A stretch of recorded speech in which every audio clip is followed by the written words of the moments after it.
Hello friends, you all are welcome. Friends, एक बार की बात है कि दो भाई होते हैं और दोनों ही भाई अच्छे खाने कमाने वाले होते हैं। दोनों की ही बड़ी बड़ी कोठियाँ होती हैं। एक दिन उनके घर कोई रिश्तेदार मिलने आता है।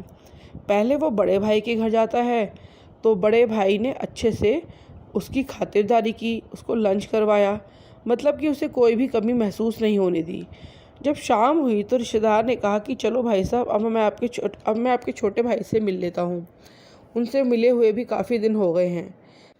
जब वह रिलेटिव छोटे भाई के घर गया तो उन्होंने पानी वगैरह पूछा, चाय वगैरह भी पिलाई दी।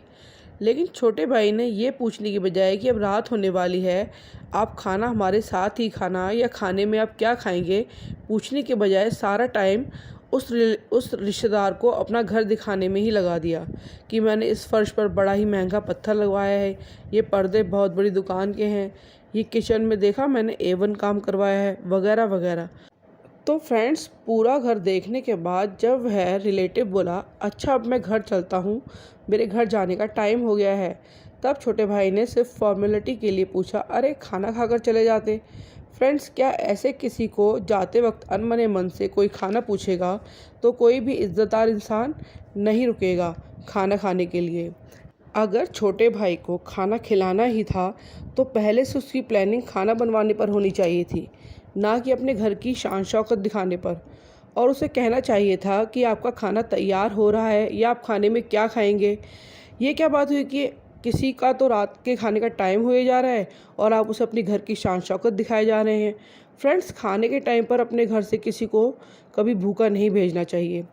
अब क्या होता है कि जब वह रिलेटिव अपने घर वापस पहुंचता है ना, तो उसकी पत्नी उससे पूछती है, और मिलाए दोनों भाई साहब से, कैसा लगा उनसे इतने दिनों बाद मिलकर। तब उस रिलेटिव ने जवाब दिया कि बड़े भाई ने तो खूब इज्जत की और खूब खातिरदारी की और छोटे भाई ने शान शौकत झाड़ी। तब उसने अपनी पत्नी से कहा कि अब तुम इन चक्करों में मत पड़ो और मेरे लिए खाना लगा दो। तो फ्रेंड्स, मैं कहना चाहती हूँ कि लोग दूसरों पर अपनी शान शौकत का रौब क्यों झाड़ते हैं?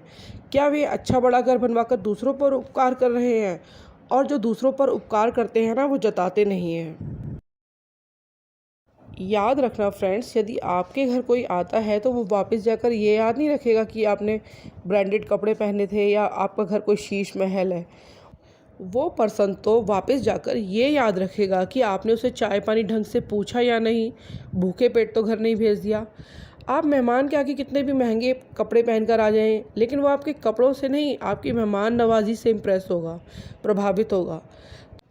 तो फ्रेंड्स, आप ही बताइए कि खातिरदारी बड़ी हुई या दिखावा। वीडियो आई हो पसंद तो इसे लाइक, शेयर और चैनल को सब्सक्राइब ज़रूर करें और बेल आइकन को भी प्रेस कर दें, जिससे कि आपको आगे आने वाली वीडियोस के नोटिफिकेशंस तुरंत ही मिल जाएंगे। Thank you and bye.